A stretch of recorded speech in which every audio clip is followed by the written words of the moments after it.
There was a skillet under a downspout behind a farmhouse outside Dubuque, Iowa, this past spring, catching rainwater and half full of leaves, and the family had already run 4 just like it out to the scrap trailer at 11 cents a pound. That one had a spider cast into the bottom. It was worth better than $4,000. $4,000 out of a rain catcher, with the scrap trailer already loaded in the driveway. My name is Lenny Dunbar, and old cast iron is the one thing I never walk past. Today we are counting down 10 rusty skillets sitting in barns and cellars right now, and I will show you how to tell the ordinary ones from the ones that carry real money. Before we get rolling, drop a comment telling me where you are watching from. Iowa, Alabama, England, does not matter. I read every one. And stay with me to number 6, because that is the pan that cost me more money than anything else on this list, and I lost it by being in a hurry. Let me be straight with you before we count. Most old cast iron is a $30 to $80 pan. Out of 100 skillets I handle at a farm sale, 80 are worth less than a tank of gas. 10 will land between $100 and $200. A small handful climb past $1,000, and those are the 10 I'm telling you about today.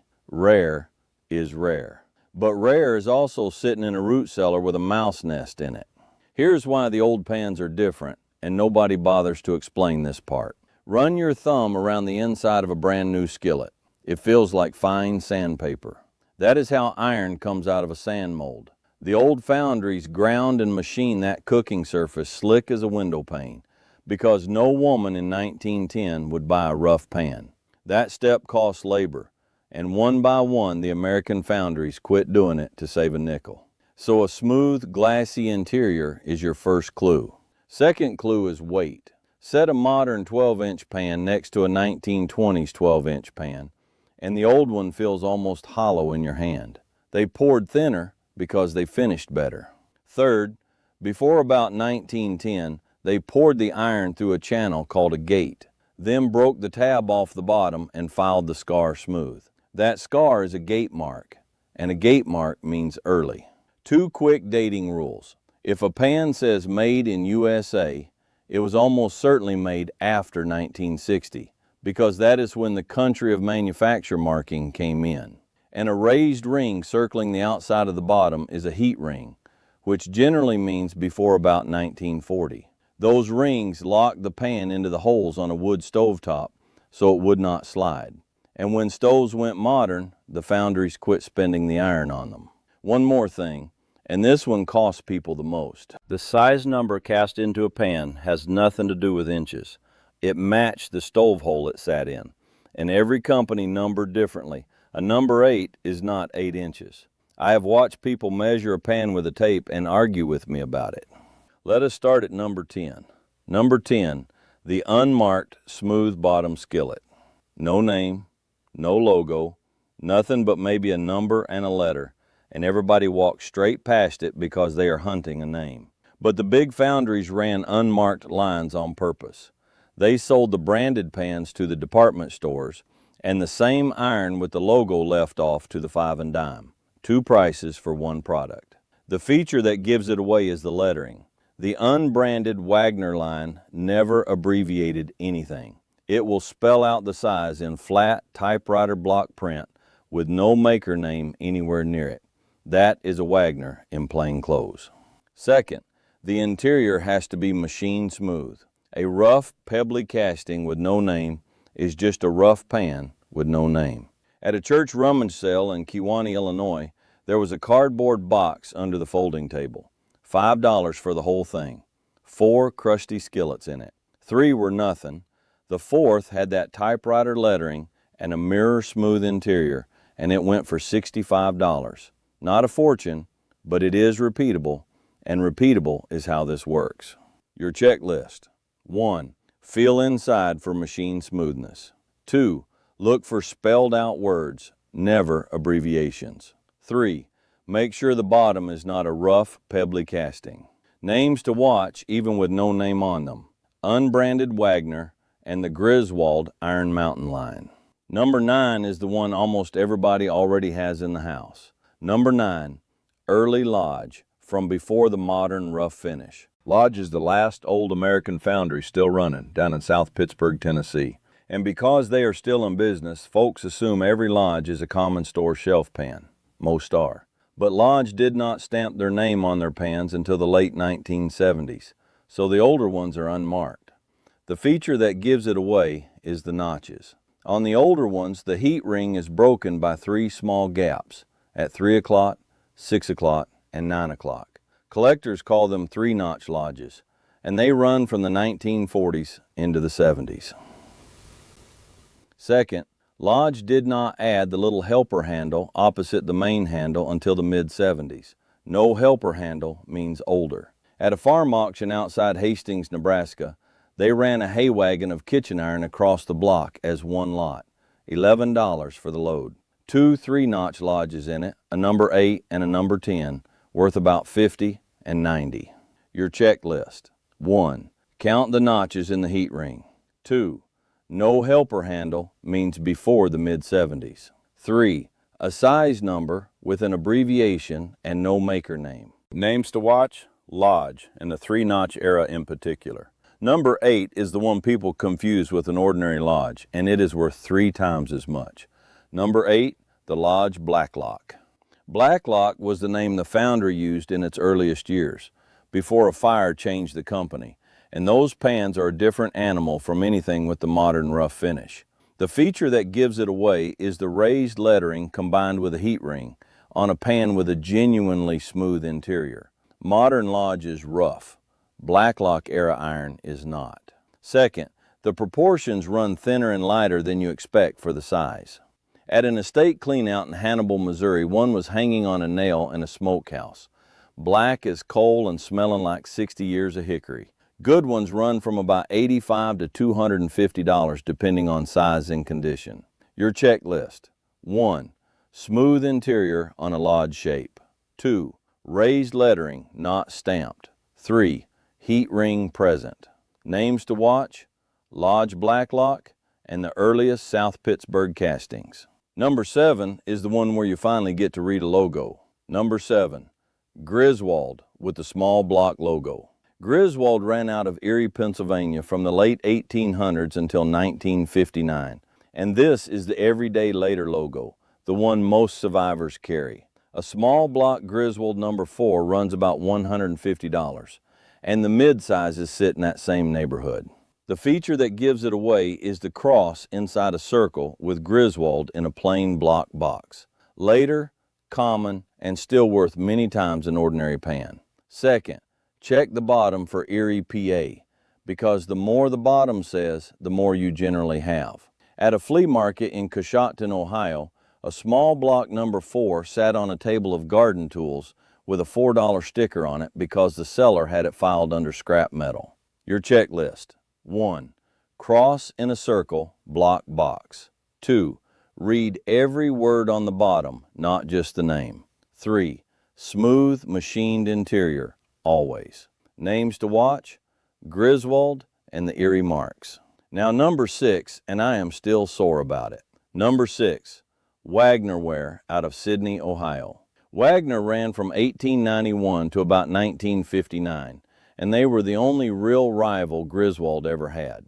Let me give you the honest number first. Most Wagner that turns up is a $55 to $125 pan, and I am not going to dress that up. But the family has a top end, and that is what people walk straight past.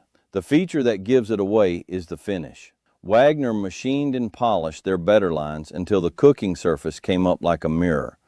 And a polished pan carrying a raised heat ring is early, because a heat ring means before about 1940. Second, read the exact wording. Wagner Ware Sidney with an O beside it is the mark you want. Third, the older pie logo pieces, and that is where the money sits. A pie logo number 13 with a heat ring sold for $1,000 this past February. At a flea market at the county fairgrounds up in Beloit, Wisconsin, back table, a big Wagner with a $20 sticker and a crushed on it you could have planted in. I saw a line running across the bottom I could not read for certain in that light. Took it for a crack, got cautious and walked. A fella 3 tables down had it inside the hour. There was no crack. It was a seam of baked grease. It was a Pi Logo 13. That is the most expensive $20 I never spent. One warning. There is a Wagner logo out there that looks ornate and has 1891 printed on it. That is a 1991 Centennial reissue, a modern pan wearing a costume. Your checklist. 1. Wipe the bottom before you judge anything. 2. Wagner Ware Sidney with the O and a raised heat ring. 3.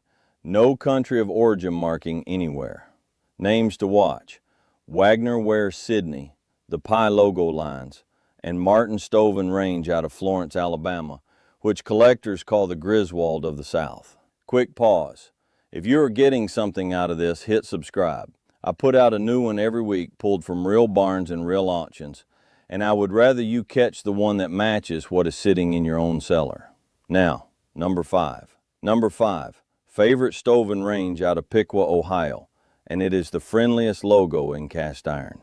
The name is cast in an arc with a curved line running underneath it, and the whole arrangement reads like a smiling face on the bottom of the pan. Once you have seen it, you will never miss it again. The feature that gives it away is that arc and the curved smile line. Nothing else looks like it. Second, weight. Favorite poured thin and light, even by old standards.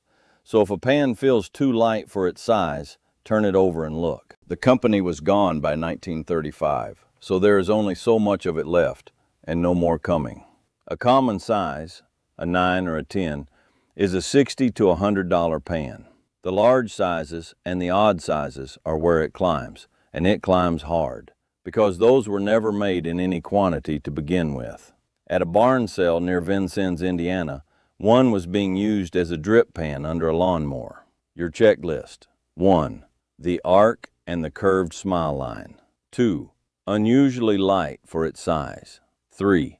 Tap the rim and listen for a clean ring rather than a dull thud, because a dull thud can mean a crack. Names to watch. Favorite stove and range and favorite Piqua Ware.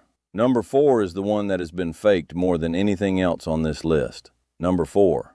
Wapak with the Indian head. Wapak Hollowware was a small foundry in Wapakoneta, Ohio, running from about 1903 into the mid-20s, and on some of their pans they cast a Native American profile into the bottom. That mark is the whole ball game. The same pan without it is an $80 skillet. With it, $200 to $1,200, and the large sizes have gone past that. Now hear me, because this one has been reproduced. A real Indian head is crisp and finely detailed, and it sits on a pan with a smooth, machined cooking surface. A fake is soft and mushy in the detail, and the pan underneath is usually heavy and rough inside. The forgers copy the picture and never bother with the finish, because the finish is the expensive part. At an estate auction in Ottumwa, Iowa, the preview had a card table of kitchen iron at shoebox prices, and another picker I've known 30 years was 3 people ahead of me and had it off the table before I got there. Fair and square. He was faster. Your checklist. 1. Crisp, fine detail in the profile. 2. Smooth, machined interior underneath. 3. Light casting for the size. Names to watch. Wapak Hollowware and anything out of Wapakoneta. Number 3 is not a pan at all. It is a method. Number 3. The Griswold logo as a clock. Griswold changed their trademark repeatedly across 70 years, and that is a gift, because the shape of the logo dates the pan without you knowing anything else about it. The earliest marks read simply Erie, with no Griswold name at all, and those are the oldest and the dearest. Then comes a large, slanted script logo, then the big block logo, then the small block logo we covered at number 7, which is the latest and the most common. The feature that gives it away is the size and slant of the lettering, not the words. Big and slanted is early. Small and square is late. Early is worth multiples of late for the identical pan in the identical size. Second, read the town line. Erie alone, then Erie, PA, then Erie, PA, USA. The more geography, the later the pan. Here's what gets me about this one. People photograph the cooking side of a pan to ask what it is worth, and the cooking side tells them nothing at all. The answer is always on the bottom in the shape of the letters. Your checklist. 1. Slant or block. 2. How much of the address is spelled out.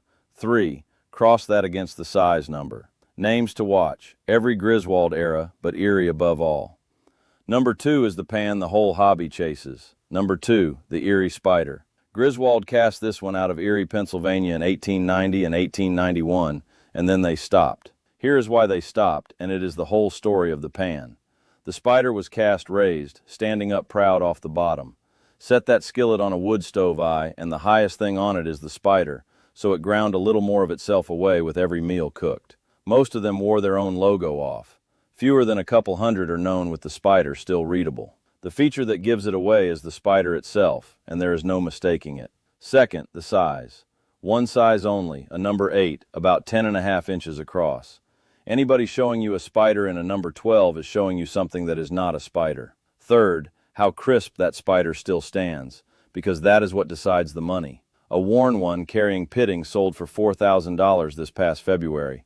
A clean one went for $10,000 the year before. Your checklist. 1. Find the Spider and look at how sharp it stands up. 2. Confirm it is a number 8. 3. Run a fingertip over the rim, slowly, feeling for anything that catches. And here's the part that runs backwards from everything else I have told you. On every other pan today, condition means the iron. On this one, condition means the logo. A perfect pan wearing a worn Spider is a few $100s. A rough pan wearing a crisp Spider is thousands. And number 1 is a number nobody wanted.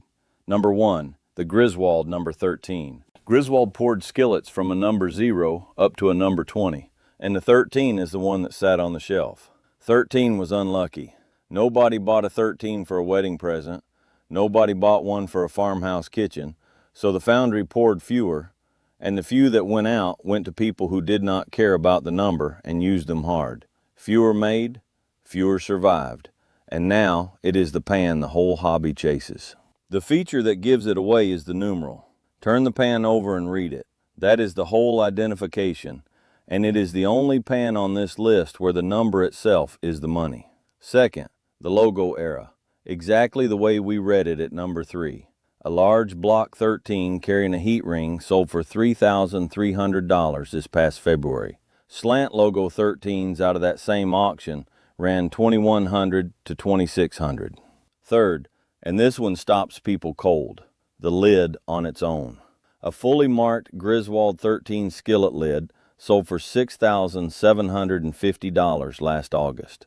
The lid, not the pan. Your checklist. 1. Read the numeral first, before anything else on the bottom. 2. Cross it against the logo era. 3. Run the rim slowly for cracks, because at this level, a hairline that would cost $30 on a common pan cost you thousands.